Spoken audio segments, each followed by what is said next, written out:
Assalamualaikum warahmatullahi wabarakatuh. Selamat siang, selamat pagi, siang, sore, malam. Perkenalkan, nama saya Muhammad Fajar Septian, NIM 221250453. Kali ini saya akan menjelaskan tentang metode simplex.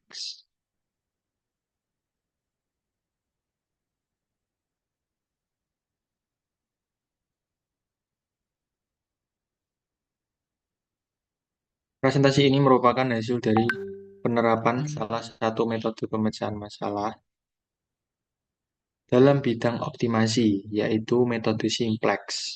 Saya, Muhammad Fajar Septian dari Program Studi Sistem Informasi, akan menjelaskan bagaimana metode ini digunakan untuk memaksimalkan keuntungan dari sebuah perusahaan yang memproduksi dua jenis produk.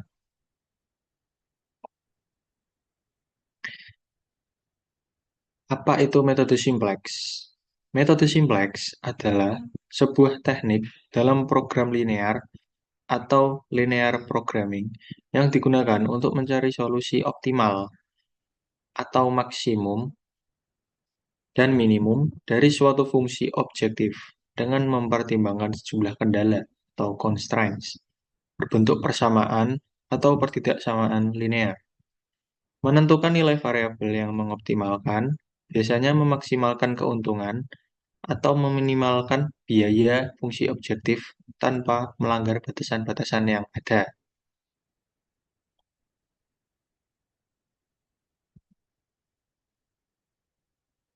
Dalam kasus ini, kita akan menyelesaikan masalah yang sering dihadapi perusahaan, bagaimana mengalokasikan sumber daya terbatas untuk mendapatkan keuntungan sebesar-besarnya. Dan diketahui di sini, produk A dan produk B memiliki nilai keuntungan yang berbeda dan menggunakan jumlah jam mesin dan tenaga kerja yang juga berbeda. Tantangannya adalah menentukan kombinasi jumlah unit produk A dan produk B yang harus diproduksi agar total keuntungan maksimal namun tetap berada dalam batas jam mesin dan tenaga kerja yang tersedia. Ini merupakan gambaran nyata bagaimana riset operasi membantu pengambilan keputusan yang tepat dalam bisnis.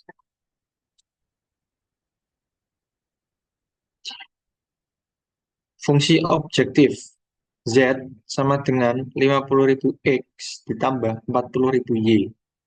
Dan kendala 2X tambah Y kurang dari 100 untuk mesin, dan X tambah 2Y kurang dari 80 untuk tenaga kerja, dan untuk non negatif ada X, Y lebih dari 0. Langkah penting dalam linear programming adalah memformulasikan masalah ke dalam bentuk model matematika.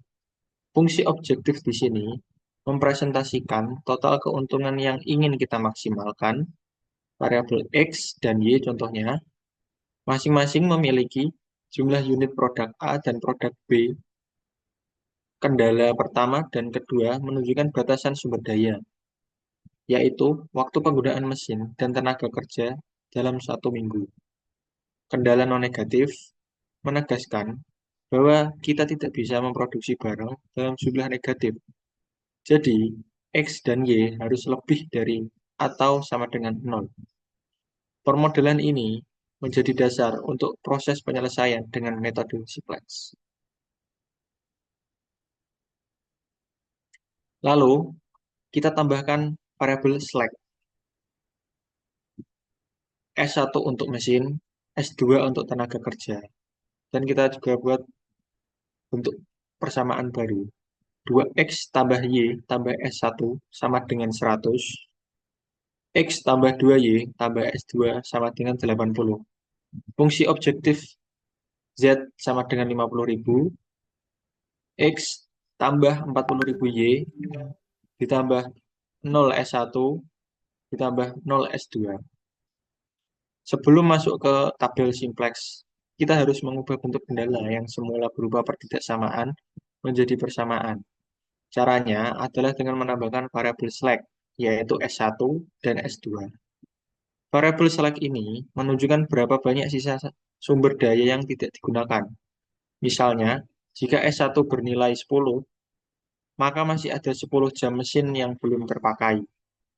Dalam fungsi Z, nilai koefisien dari variabel slack adalah 0 karena slack tidak memberi kontribusi terhadap keuntungan. Tujuan dari langkah ini adalah untuk memudahkan perhitungan dan iterasi di langkah berikutnya.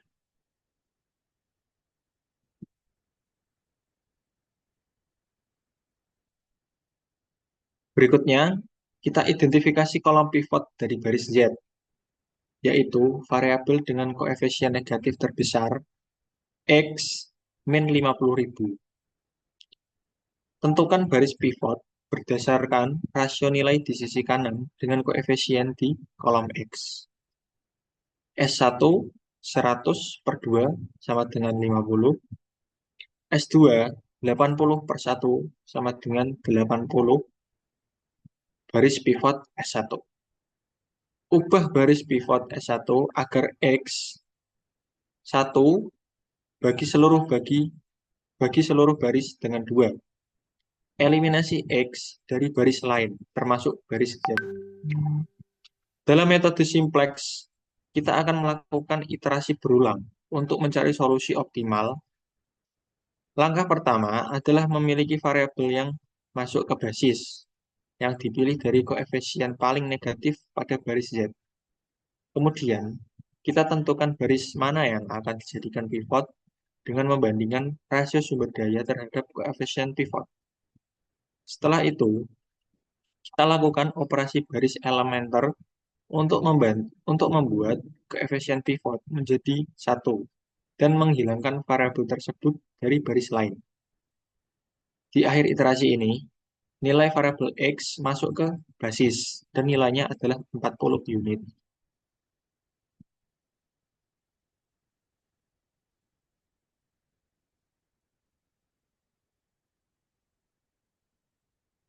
Kemudian, pilih kolom pivot berikutnya, yaitu Y min 15.000.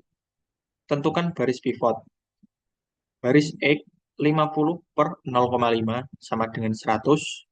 Baris S2 30 per 1,5 sama dengan 20 untuk pivot S2.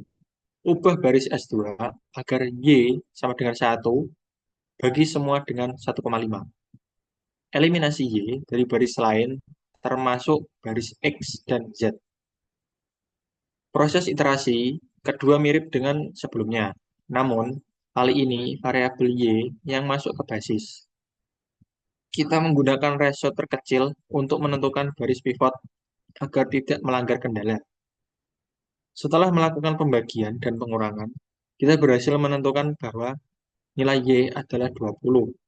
Dengan demikian, solusi sementara kita adalah X sama dengan 40 dan Y sama dengan 20. Baris Z sudah tidak memiliki koefisien negatif, yang artinya solusi ini adalah yang paling optimal dan iterasi bisa dihentikan. Dan kita menuju kepada kesimpulan. X sama dengan 40 unit produk A, yaitu 40 dikali 50.000 sama dengan 2 juta. Dan Y 20 unit produk B, 20 dikali 40.000 sama dengan 800.000. Total keuntungan maksimal ialah 2.800.000 rupiah. Nah, dari hasil akhir, kita dapat simpulkan bahwa untuk memaksimalkan keuntungan, perusahaan harus memproduksi 40 unit produk A dan 20 unit produk B. Dengan kombinasi ini, seluruh sumber daya digunakan secara efisien dan tidak ada yang terbuang. Keuntungan maksimal yang bisa didapat adalah sebesar 2.800.000 rupiah per minggu. Ini membuktikan bahwa metode simplex sangat efektif dalam memberikan solusi optimal bagi masalah produksi yang kompleks.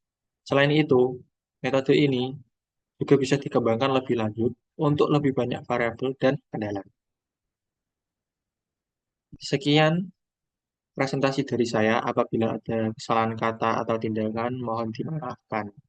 Assalamualaikum warahmatullahi wabarakatuh.